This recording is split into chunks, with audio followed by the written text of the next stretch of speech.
Assalomu alaykum hurmatli obunachilar. Orzu Medical kanaliga xush kelibsiz.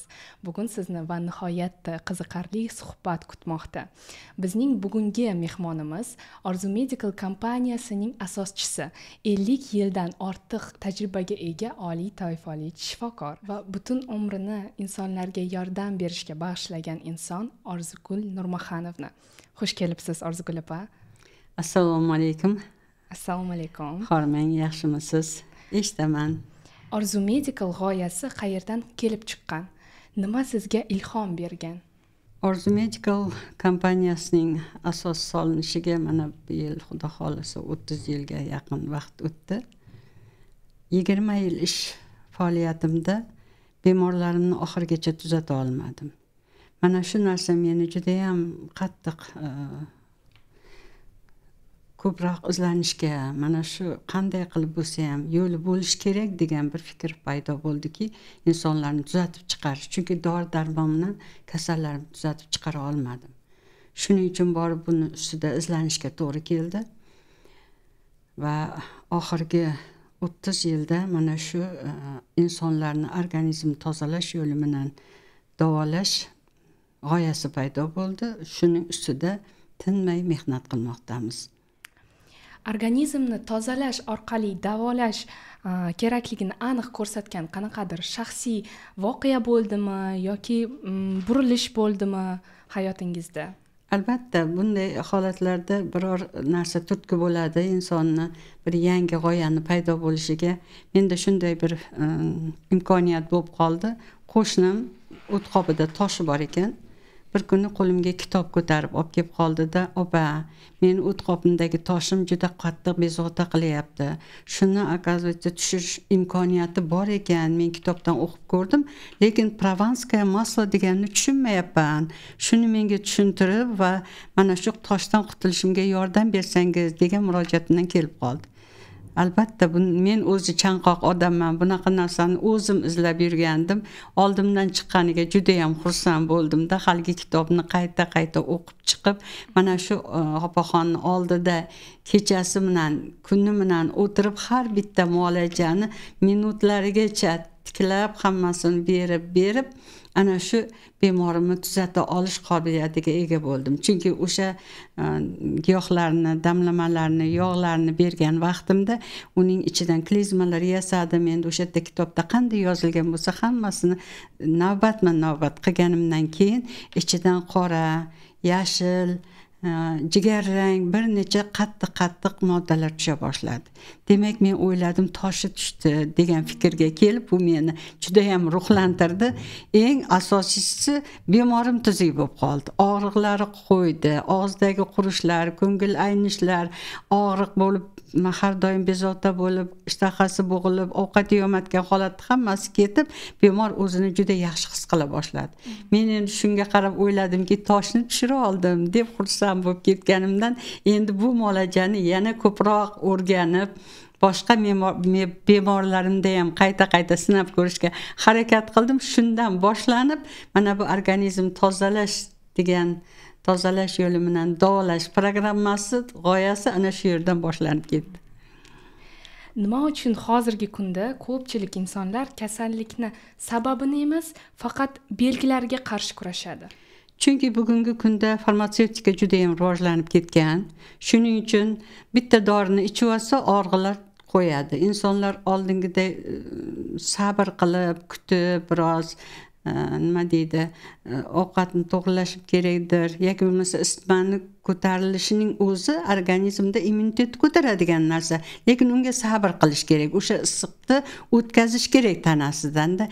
Lekin dori ichsa sirasi to'xtaydi, og'riqlari qo'yadi, bosh og'riga qo'yadi, yaxshi bo'lib qoladi. Insonlar endi mana shu tomoniga ko'proq e'tibor beradi, tez yaxshi bo'lib qolish kerak.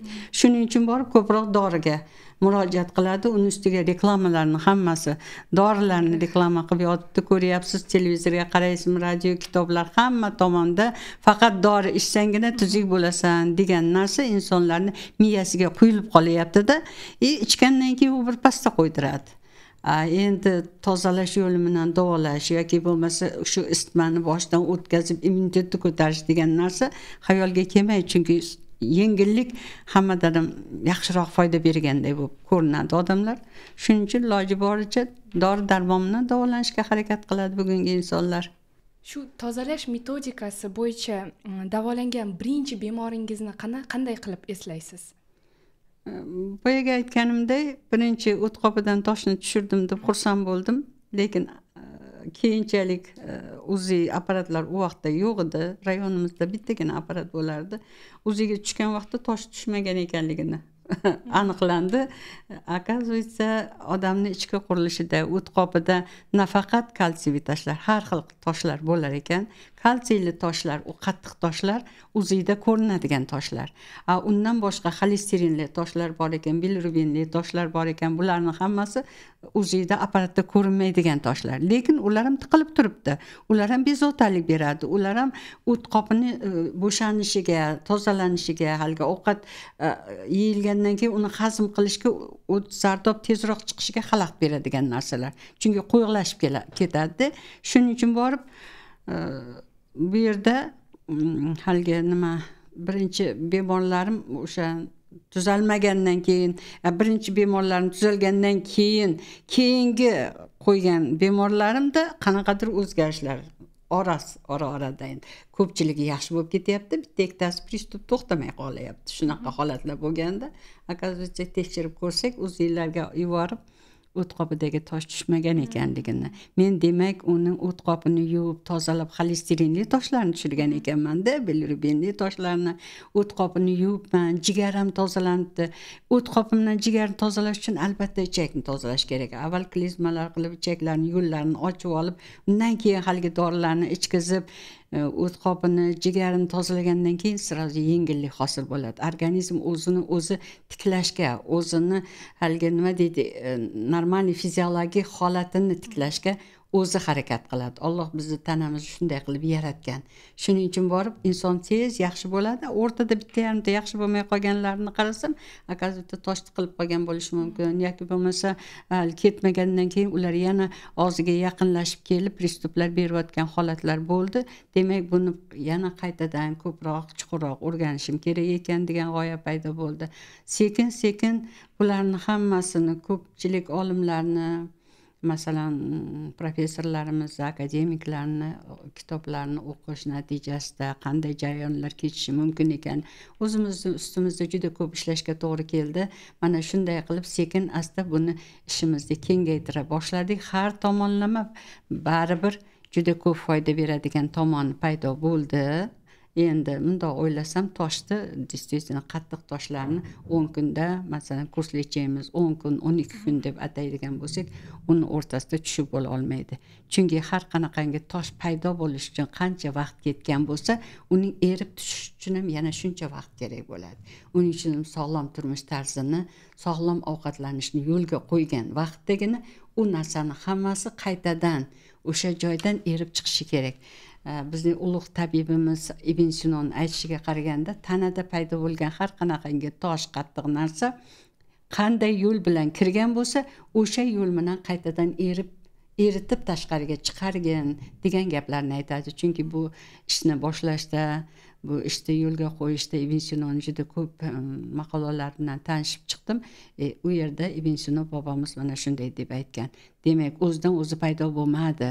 Bu yillar davomida paydo bo'ldi. Endi yillar davomida buni qaytadan o'sha yo'l bilan, kirgan yo'li bilan eritib chiqarish kerak. Ana shundagina bemoring oxirigacha tuzuk bo'ladi degan gaplarni aytib ketgan ekan. Shu narsalarga rioya qilyapmiz. Allohga shukr, bemorlarimiz ancha yengillik hosil bo'lyapti, tuzalayapti. Shu klinikani ishga tushirishda eng qiyin narsa nima bo'lgan siz uchun?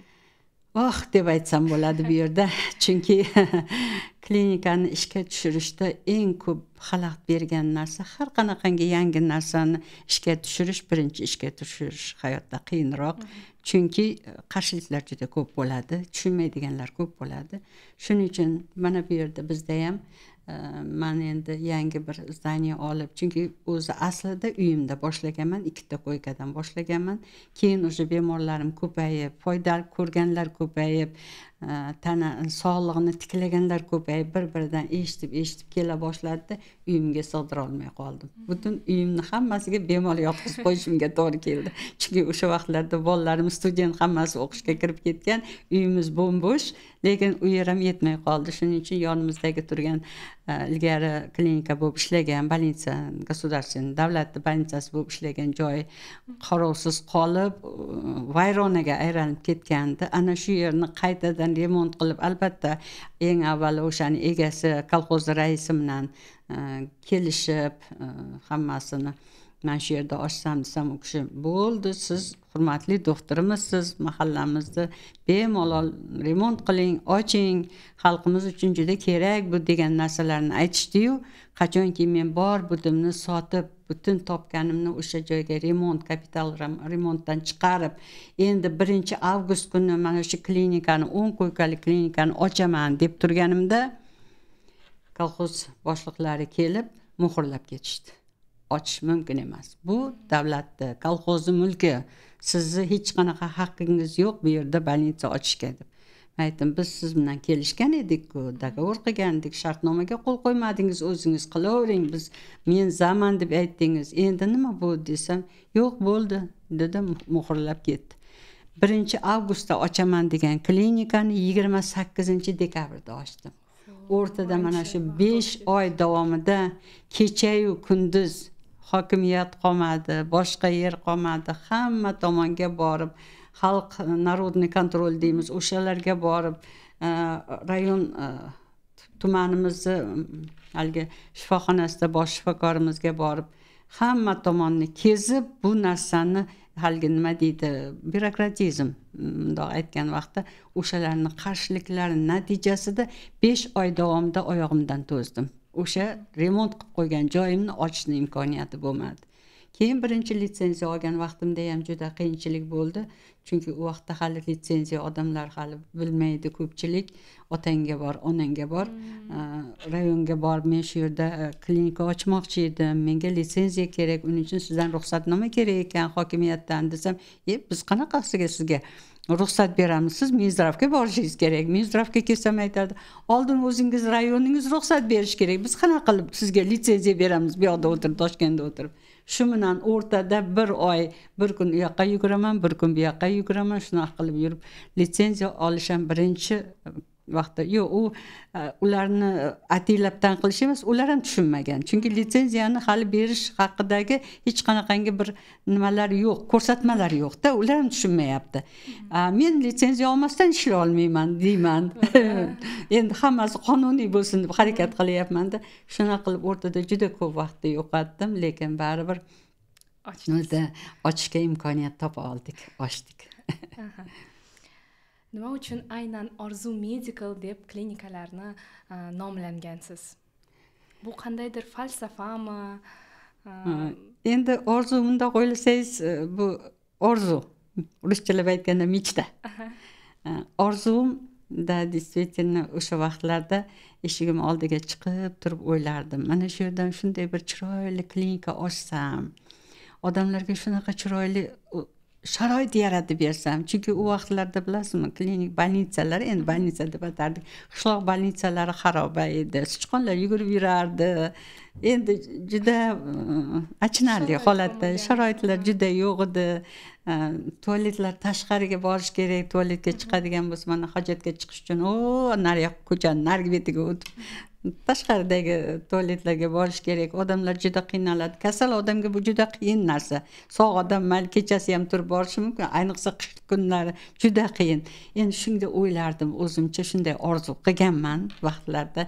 Shunday bir klinika qilsamki, ichida hamma narsa ozoda bo'lsa, top-toza bo'lsa, u yerda ishlaydigan insonlar, xizmatchilar o'z otangday, onangday qaraydigan bo'lsa, insonga-da shunday parvona va mehr berib qaraydigan bir joyni barpo qilsam, bitta oila bo'lib ishlasa deb umid qilganman, niyat qilganman. Birinchidan shu narsa bo'ldi, lekin orzu deb qo'yishimiz, Orzu Medical deb qo'yishimiz bu juda ko'p vaqt vaqtda talab qildi, chunki har xil g'oyalar chiqdi bu yerda. Bittasi qoya dedi, işte qoyaday bo'lib balandga untilgan bo'lsin dedi. Bittasi nihol dedi, bu hayot qaytadan o'sib chiqayotganday belgi bo'lsin dedi. Bir kuni o'tirsam, Yunusbek o'g'lim menga telegrammadan bitta nimani yubordi. Avalni bundoq yozilgan. Yashil emblema. Yashilda o'rtasida orzu deb yozilgan, tashqarisi oq bilan chizilgan, chekkasida yarim oyga o'xshab qizil bilan chizilganda, tepasida gulchasi ham bor ekan. Keyin aytdim, bu nimasi endi bu? Desam, oyi, mana bu o'rtasidagi yashil bu hayot ramzi, hayot, tabiiylik, oq tozalik ramzi. Yarim qizil, yarim oy bu sog'liq, salomatlik, butun dunyodagi salomatlikning belgisi. Orzu uni barpo qilgan insonni nomi. Gul, mana Orzu Gul, men ismim Orzu Gul bo'lgan, tepasiga gulcha qo'yib qo'yibdi. Balki aytdim, yo gulni olib tashlay qol, mayli Orzu qolsa qolsin. Lekin bundoq qarasak, bu juda 2 yil davomida biz har xil variantlarni ko'rdik. Eng yaxshisi shu bo'ldi-da.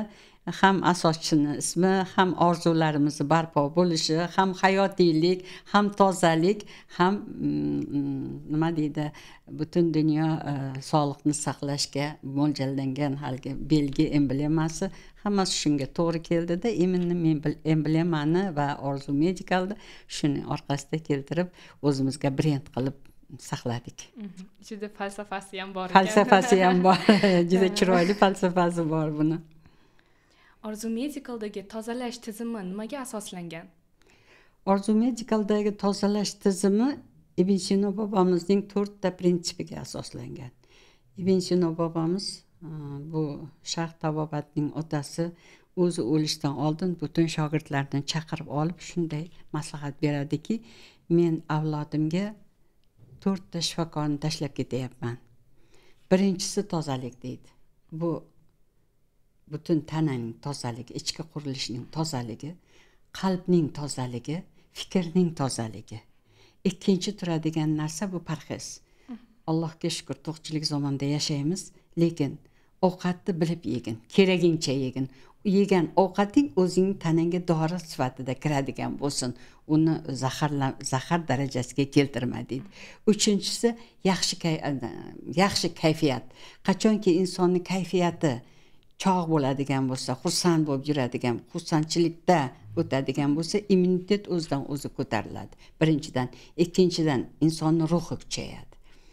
To'rtinchidan jismoniy tarbiya.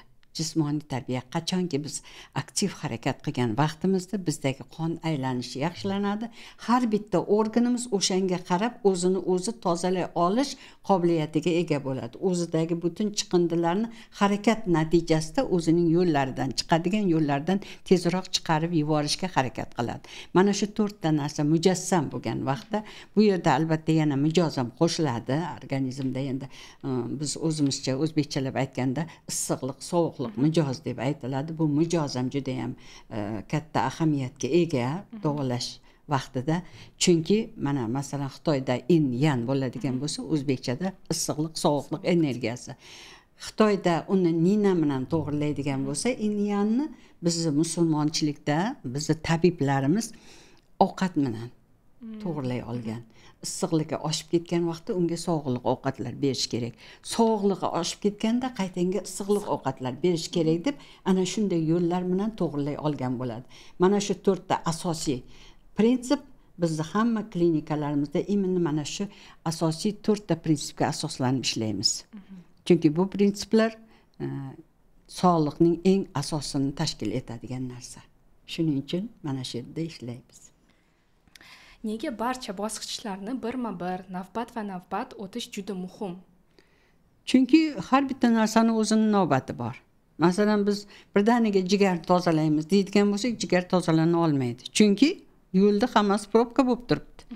chiqib ketadigan yo'l yog'onchak orqali, o't qopi orqali, yog'onchak orqali tashqariga chiqish kerak.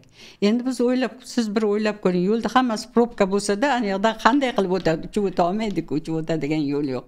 Shuning uchun har bitta narsani bosqichma-bosqich bajaradigan bo'lsakgina biz o'zimizni niyatimizga yeta olamiz. Masalan, jigarni tozalash eng asosiy bu yerda jigarni tozalashimiz kerak. Chunki jigar butun tananing biokimik laboratoriyasi. Hamma narsani tozalab, qonni filtrlab, tozalab joyiga keltirib beradigan bu jigar. Lekin jigar tozalanish uchun eng avvalo yog'onchagimizni, ingichka ichagimizni, undan keyin o't qopimizni tozalash kerak. Chunki jigar o'zidan ishlab chiqqan zaharni hammasini o't qopiga tashlaydi. O't qopida qancha ko'proq dimlanib turadigan bo'lsa, u yerdagi zaharli moddalar u yerda yallig'lantirib, u yerda haligi qo'yiqlashib, zardob toshlar, tuzlar hosil bo'lishi mumkin. Shunaqa bo'lib qolmasligi uchun eng avvalo ichak tozalab olamiz, undan keyin o't qopini tozalab olamiz. Albatta har xil metodikalari bor, yopiq, ochiq, nima deydi, yengil formasi, qiynalmasdan qiladigan yo'llari ham bor, har xil yo'llari bor. Undan keyin borib tozalanganda jigar tozalanib chiqadi. Jigar tozalangandan keyin butun tanadagi qon tozalanadi. Qon tozalandi degan so'z o'zi hamma tomonni o'zini o'zi tozalab, organizm, shuning uchun ham kompleks tozalash yo'li bilan davolash programmasi deb qo'yganmiz. Tozalash ham davolash, faqat tozalashning o'zi emas bu yerda. Tozalash orqali davolash. U yog'ini organizm o'zi bajaradi. Chunki organizm bizga qaraganda aqlliroq, qayerga nima kerak ekanligini o'zi yaxshiroq biladi. Faqat biz yordam bersak bo'ldi. Qolganini o'zi eplab oladi. Organizmdagi haqiqiy tiklanish boshlanishi uchun odatda qancha vaqt kerak bo'ladi buning uchun? Tiklanish uchun ko'p vaqt kerak emas o'zi aslida. Masalan, biz 10 kun programmamiz, o'zi 10 kunlik programma. Birinchi 3 kunda birinchi tozalashdan o'tkazamiz. Birinchi tozalashni ertasiga o'sha insonning rangi o'zgara boshlaydi. O'sha insonning organizm o'zini o'zi tiklashni boshladi degan so'z. O'sha qoningizni tozalay boshladi, rangingizda ko'rina boshlaydi bu narsada, o'zini o'zi u yoqqa qarab tiklab olib keta boshlaydi. Lekin bemor ana shu birinchi tozalashdan keyinoq srazu yengillikni his qiladi. Ko'p kelgan patsientlarimizga qarab turadigan bo'lsak, 3 kundan keyin aytadi, meni 3 kunda davleniyam 240 edi, davleniyam 140 ga tushdi, hech dori darmon ichmasdan tushdi deb xursand bo'lishadi. Uni ko'rgan biz undan ham xursand bo'lamiz, chunki biz mehnatimizni mevasini ko'ryapmiz deb xursand bo'lamiz. Shuning uchun borib bu обязательно kerak narsa. Ko'proq qanday natijalarni kuzatasiz? Jismoniy tomondanmi yoki ruhiy, emotsional holatlarni ko'rasizmi? Inson bu butun bitta birikma.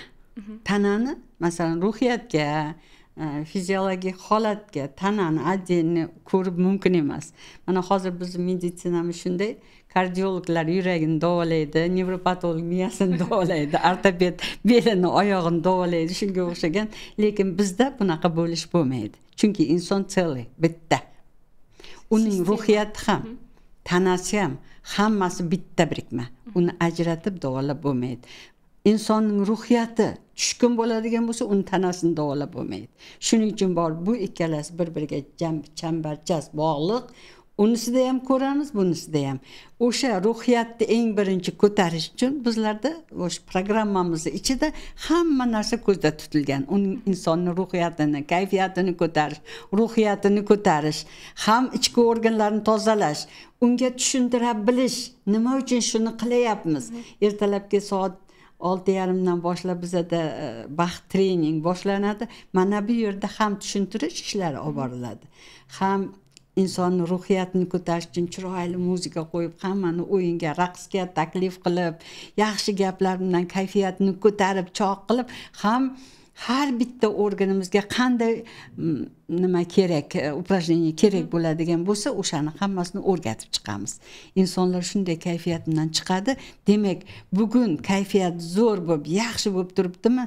Kayfiyat yaxshi bo'lganda organizmdan endorfin gormoni bo'linib chiqadi. Endorfin gormoni любой morfindan 20 karra kuchli dori. U butun tanamizdagi tomirlarimizni ochib, oladigan bugungi muolajamizni 100% tanamizga singishga imkoniyat yaratib beradigan eng kuchli gormon, baxt gormoni. Ana shu bir-biri bilan chambarchas bog'langan holatdagina olib bora olamiz. Uni bo'lib ko'rib bo'lmaydi. Orzugul opa, shunday bemorlar bo'lganmi? Dastlab ishonmagan, lekin keyin fikrini butunlay o'zgartirdi. Albatta bo'lgan. Men bundan 25-30 yil bo'ldi, почти 27 yil bo'ldi. Boshlagan vaqtimda organizm tozalash yo'li bilan davolaymiz degan vaqtimda patsientlar kelib aytadi, nimasini tozalaysiz? Biz hamma tomonimiz top-toza, tozalash hojati yo'q. Bizga davolasak bo'ldi deb aytardi. Lekin bugunga kelib insonlar men tozalanishga keldim deydi. Organizm ximikatga to'lib ketgan bo'lsa kerak, tuzga to'lib ketdi, chunki hamma tomonim og'riyapti. Endi meni tozalamasangiz bo'lmaydi degan holatga keladi, lekin hozir ham topiladi. Men top-tozaman, menga tozalash hojati yo'q, meni oyog'imni davolab bering yoki bo'lmasa belimni davolab bering yoki bo'lmasa davleniyamni tushirib bering deydi. Tozalash orqali davolash bu tabiiy davolash. Tabiiy o'shani hammasini tushira olish. Davleniya bir barakayiga davleniya ham tushadi, yurak ham yaxshi bo'ladi, bel og'riq, oyoq og'riq, oshqozon, ichak, jigar hammasini ish faoliyati tiklanib joyiga kela oladigan narsa. Bu tabiiy narsa. Va nima deydi? Aytayapman, organizm o'ziga imkoniyat yaratib beramiz, uni ustidagi yuklamani olamizda endi o'zing buyog'ini qilaver deb qo'yib qo'yamiz, o'zi eplab ketadi bu narsani. Eplolmagan joyiga yana yordamlashib yuboramiz. Lekin uning uchun sog'lom turmush tarzi kerak. Albatta. Bizning maqsadimiz ham shu. Insonlarga shu 10 kunda sog'lom turmush tarzini o'zini tanasida his etib ko'rishi, his eta olishi.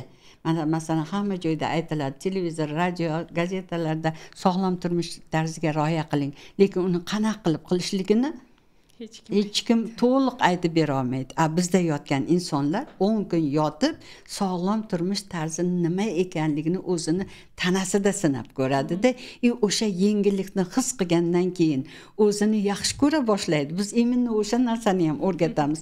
Siz eng avvalo sog'lom bo'lishni istasangiz o'zingizni seva oling. O'zingizni har bitta a'zoyingizga mehr bera oling. Biz ularga mehr beramiz, biz sizga mehr berdik. Siz har bitta a'zoyingizga, ko'zlaringizga, qoshingizga, yuzingizga, oyog'ingizga, qo'lingizga, qayeringiz og'riyotgan bo'lsa, o'sha yerga mehr bering. Ana shu joyda qon aylanishi aktivlashib, sizni kasalligingizni tezroq tuzatishga organizm o'zi butun kuchini sarparvar etadi. Qachonki siz qaysi joyga mehringizni yo'naltiradigan bo'lsangiz, organizm butun immunitetini o'sha yerga yo'naltiradi-da, o'sha yerda tezroq sog'ayib chiqishiga imkon yaratib beradi. Mana shuni biz ularga tushuntirib beramiz. Mana bizning bemorlarimiz ko'pincha o'zbekistonliklar, birinchi filialimiz Nasiba Bonu filiali bu Chinoz tumanida joylashgan. U yerdagilar har 6 oyda обязательно kelishga harakat qiladi. Kechiktirmasdan. Opaxon, men yana bir marta tozalanishga keldim. Chunki aytganlaringizni hammasini uyda bajara olmayman. Ovqatni ham, parhezni ham qila olmayman. Lekin 6 oyda kelib butun tanamni tozalab ketaman. Men bemalol davleniyam chiqmaydi, dori ham ichmayman, mazza qilib yuribman deb insonlar o'ziga o'zi mehr berib, o'sha yerga kelib yana tozalanib ketishga harakat qiladi. Agar mabodo har bitta bizda davolangan bemor bizga aytganlarimiz shu klinikada aytilgan narsani, o'rgatilgan narsani hammasini qilganda edi, qaytib kelmasligi kerak edi. Aytamiz ularga, qaytib kelmasligingiz kerak edi. Lekin xomstemgan bandamiz, borgandan keyin esimizdan chiqib ketadi bu narsa. Keyin 6 oydan keyin kelishga to'g'ri keladi. Biz asosan mana Covid bo'lguncha 1 yildan keyin keling derdik bemorlarimizga. Lekin Coviddan keyin 6 oy deb aytishga majbur bo'ldik, chunki Covid biz ichimizdan chiqib ketgani yo'q. Bu virus yuribdi. Har xil formada bizga ataka qilyapti. Zaxirimizni oshirayapti. Har xil kasalliklarga olib kelyapti. Mana hozir bugungi kunda temperatura chiqayapti, ko'pchilik ayniqsa yosh bolalarda juda ko'p temperatura chiqayapti. Hech narsa yo'q, temperaturasini chiqaryapti. Ko'p bo'layapti. Maktablarda yarim maktab o'quvchilari yo'q degan gaplarni eshityapmiz. Chunki Covid yuribdi. Lekin biz u bilan birga yashashga o'rganib qoldik. Shuning uchun qo'rqmaymiz undan hozir. Lekin u baribir ta'sir qilyapti-da. Shuning uchun 6 oydan keyin kelib yana bir marta tozalanib keting. Tanangizga o'zingiz mehr bering deymiz. Ular albatta shuni bajaryapti. Profilaktika qilishga o'rganyapti. Odamlar profilaktika qilishga o'rganishning o'zi bu juda katta narsa. Tana ilk bor haqiqiy tozalanishni boshlaganda qanday reaksiya ko'rsatadi? Odamning holatida nimalar seziladi va qanday o'zgarishlar boshlanadi? Tozalash programmasi bu har qanaqangi tozalash, qayerda qanday bo'lishidan qat'iy nazar har qanaqangi kasal qo'zib chiqadi.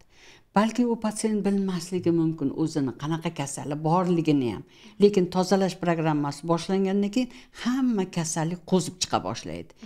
Esdan chiqib ketgan kasallar ham qo'zib yuzaga chiqadi-da, masalan men просто o'zimizni hayotdan oladigan bo'lsam, uyni tozalamoqchisiz, generalniy уборка qilmoqchisiz deb esa hisoblaylik. Shkaflarni surasiz, orqasidagi changlarni, o'tsiq musorlarni hammasini o'rtaga yig'asizmi, xuddi shunga o'xshab organizm o'zini ichkarida uxlab yotgan, hali bilinmayotgan, siz hali his qilmagan kasalliklarni ham yuzaga chiqaradi. Isitmangiz chiqib ketishi mumkin, boshingiz qattiq og'rishi mumkin, og'rimayotgan joylaringiz og'rishi mumkin, qusishingiz mumkin, bosh aylanishi mumkin, davleniya chiqib ketishi mumkin. Mana shunday holat bu kasalliklarni qo'zib chiqishi.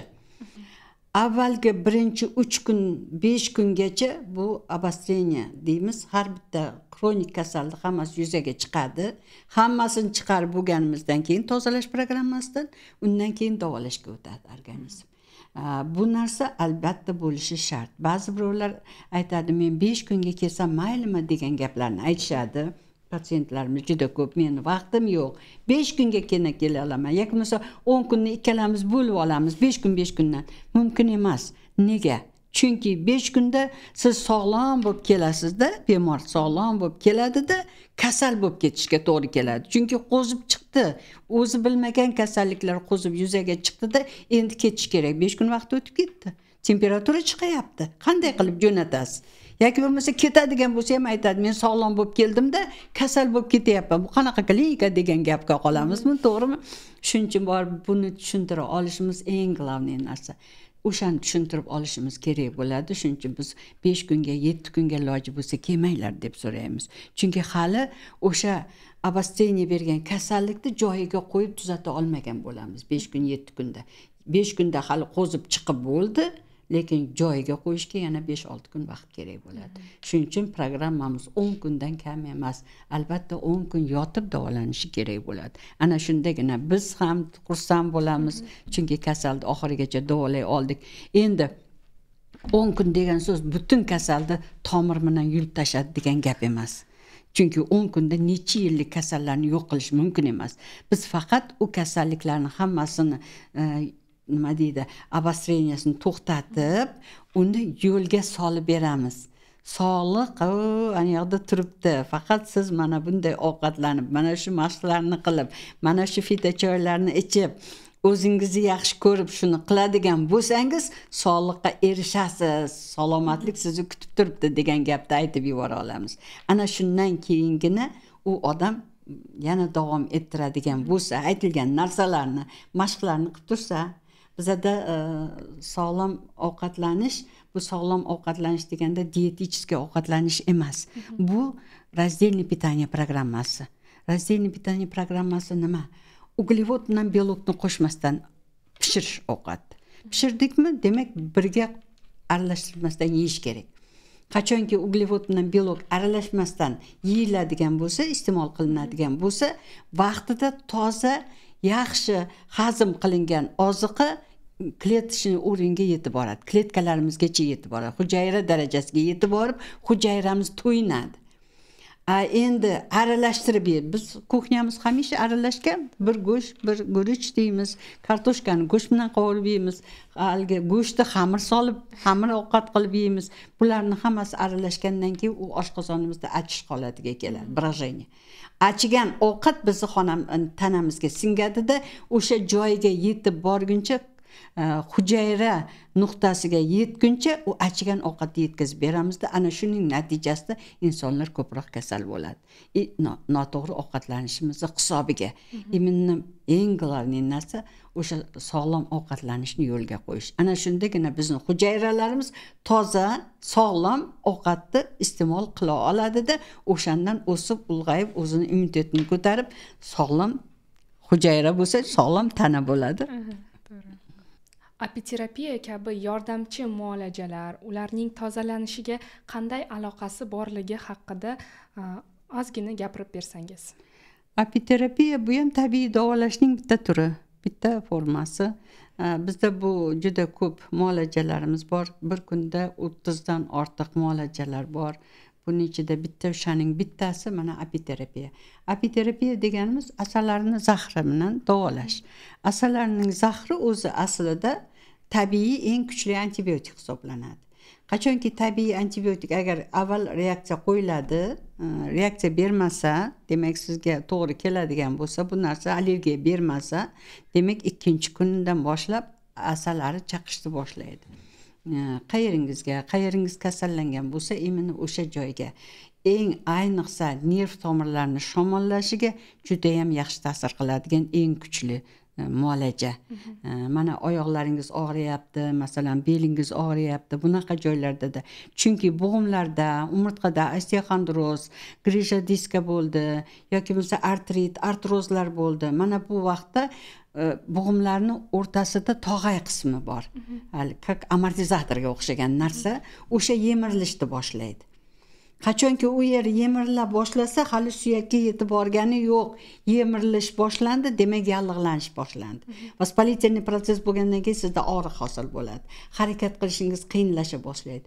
Qachonki o'sha joyni asallari chaqadigan bo'lsa, asal arini zahri haligi yemirilayotgan tog'ay qismini vasстановить qilishga, qaytadan o'z joyiga keltirishga yordam beradigan eng kuchli dori hisoblanadi. Nerv tolalarini tiklay oladigan, uni yallig'lanishini, shamollashini ketkiza oladigan eng kuchli dori hisoblanadi. U bitta muolaja. Mana 30 ta, 35 ta muolajamiz bo'lsa, o'shandan bittasi asallarning zahri. Lekin endi ilgari ko'p ishlatilgan, lekin bugungi kunda esdan chiqqandi, lekin hozir shifokorlarimiz buni yana qaytadan qo'lga olib, juda ko'p foydasini ko'rishyapti, juda ko'p odamlar buni ustida ishlayapti. Biz ham buni juda ko'p ishlatyapmiz. Hamma kasallik, endi hamma kasallik deb ayta olmayman, ko'proq nerv kasalliklari, bo'g'im kasalliklari, osteoxondroz, grisha diskalarda juda yaxshi foyda beradi. Nerv tomirlari shamollaganda, ayniqsa yuz nervlari qiyshayib qoladi yuzlar, agar shu birinchi 3 kunda keladigan bo'lsa, 10 kunda tiklab joyiga keltirish mumkin. Lekin mana bunaqa muolajalar bilan, dorilar bilan asosan bugungi kunda gormonlar bilan davolanadi. Biz umuman iloji boricha gormonlar bilan antibiotikni ishlatmaslikka harakat qilamiz. Chunki ularning o'ziga yarasha asoratlari kam emas, juda ham ko'p.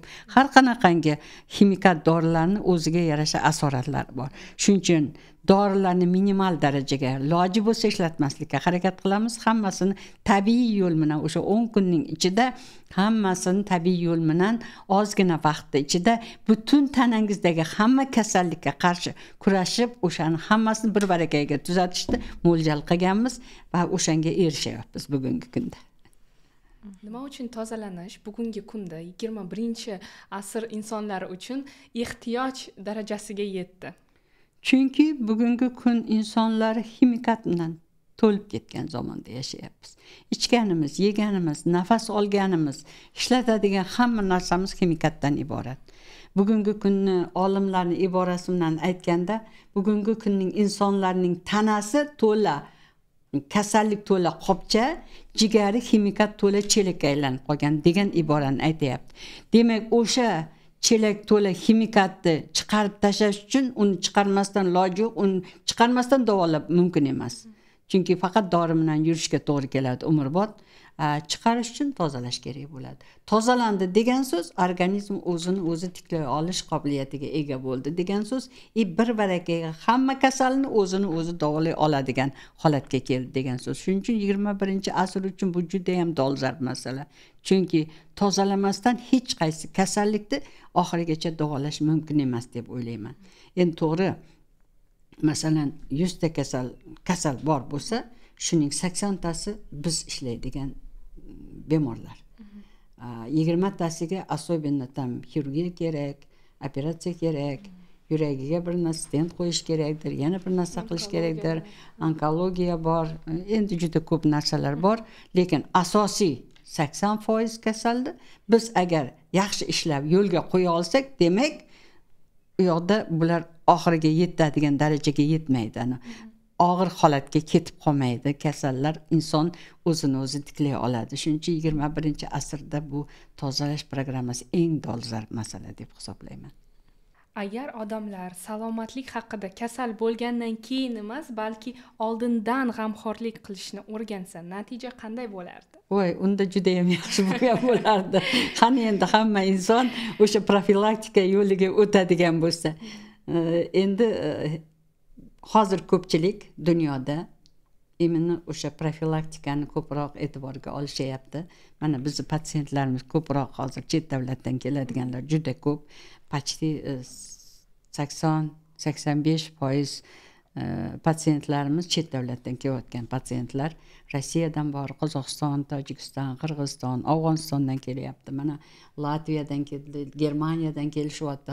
Hattoki nima deydi, Amerikadan ham kelganlar bor.